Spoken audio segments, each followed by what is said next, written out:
But there is something I thought that was very relevant in the world of college football that happened. The Big Ten schedule for 2024.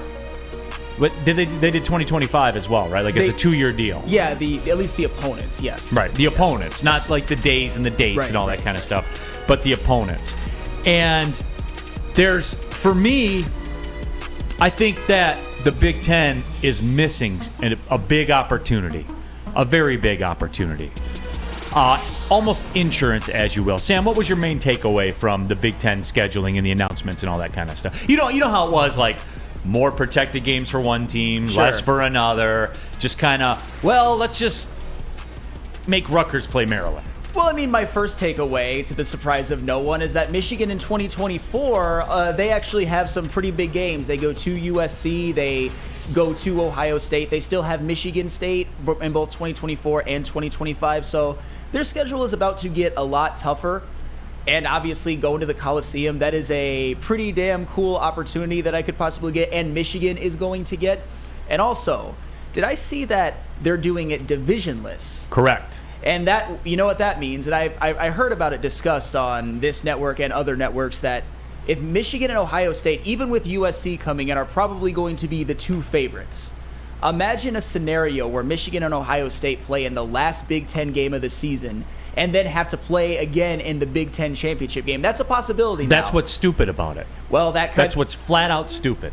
Could you actually see a team in the regular season matchup actually resting some of their starters if that game doesn't mean anything? Is that something that you could actually foresee happening if this format continues for the foreseeable future? I don't know, Sam Flannel. But that really reminds me of something. Like, would a player ever sit out of the college football playoff to prepare for the NFL draft?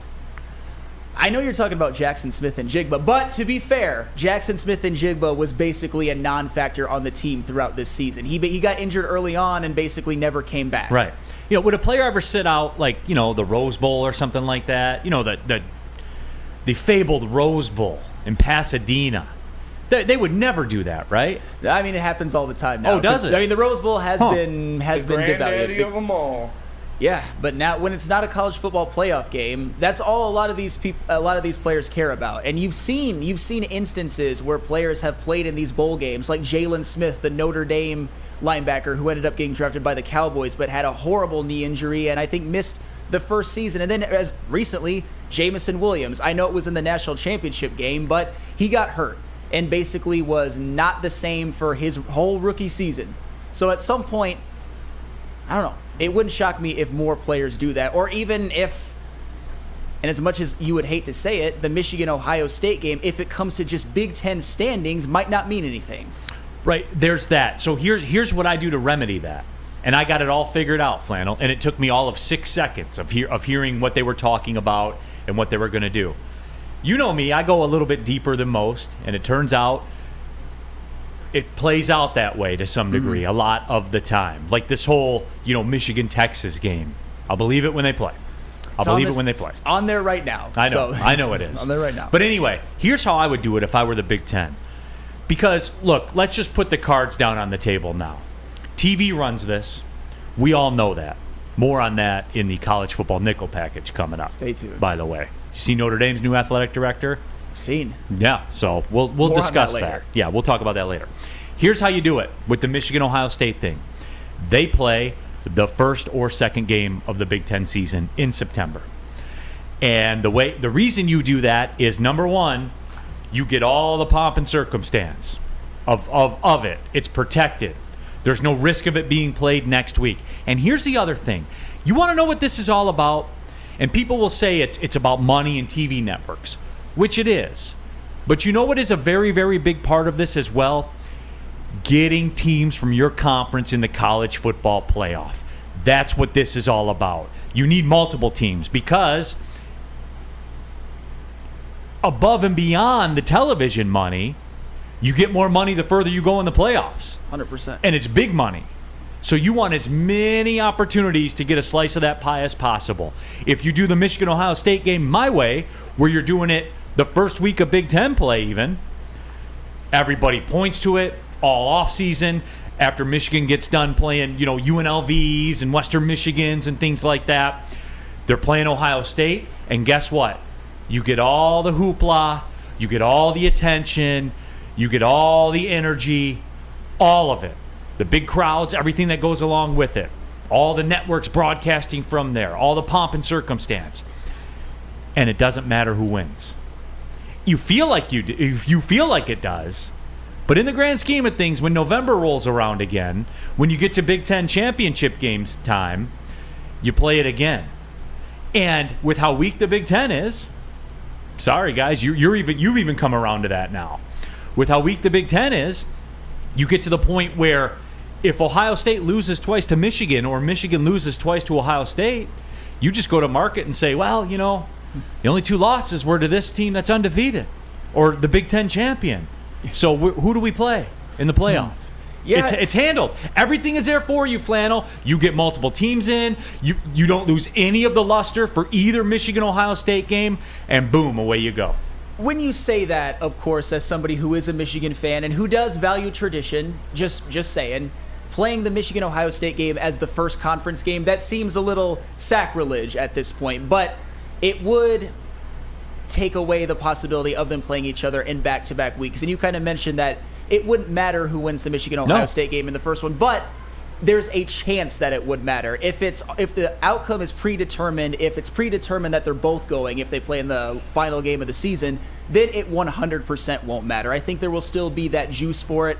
If they play it, not even necessarily at the beginning of the conference season, but not at the very, very end, so that there's a gap between those games and that game and the Big Ten championship game. Chuck Brew in the WoodwardSports.com chat thread. And Chuck, you know, we love you obviously here, but you got to get past this line of thinking, Chuck. This is a new day and age. Says not going to happen. No team in the country plays their biggest rival that early in the season. College football, as you know it, and these rules that everybody's supposed to follow, kind of these unwritten rules, that's dead. All this stuff is about right now is nuking those television ratings.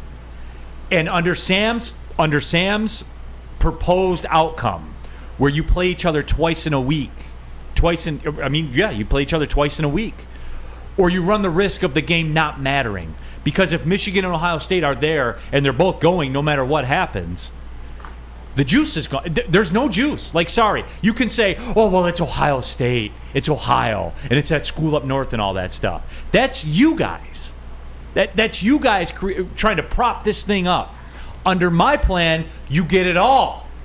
And I'm telling you guys, ratings would suffer because it's not an all-in scenario. It's not. That first game, Michigan-Ohio State in November, ratings would suffer. What would ratings be like the first true Saturday night of the college football season? I mean, it would be incredible if Michigan and Ohio State were playing each other because it's one of the biggest ratings draws in all of college football, and it would set the Big Ten season off to a good start.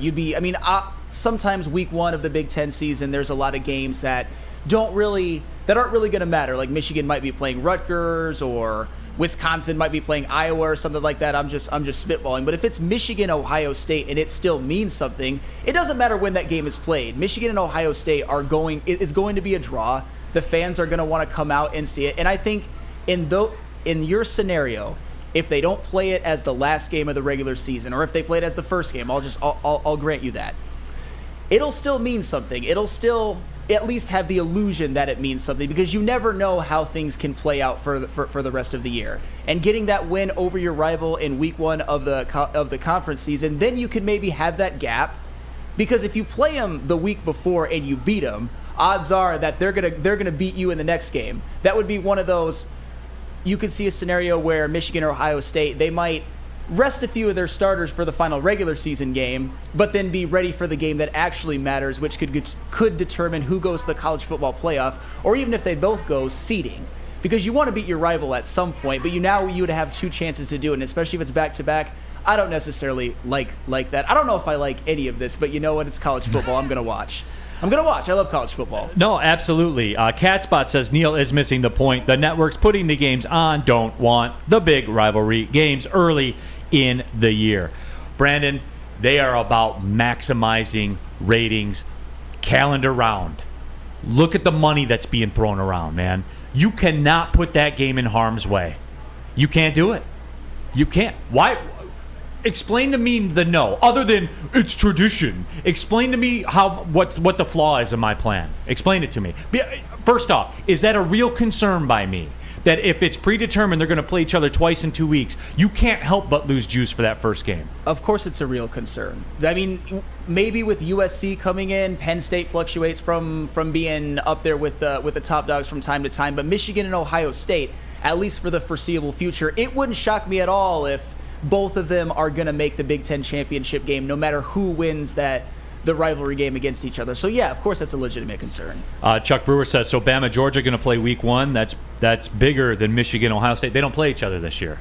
Bama and Georgia almost never play each other in the regular season. It just seems like they do because they play in the SEC championship, and then they're always in the playoff together, and they always have to play each other because they always kick the piss out of whatever Big Ten team they play. It's true.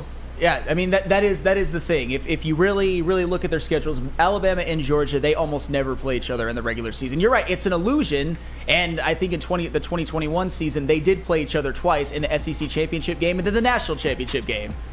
If you're good enough, you guys will play each other. Even if Michigan and Ohio State aren't scheduled at all in the regular season, which would never happen, but they would still probably play each other. That's it. That's all.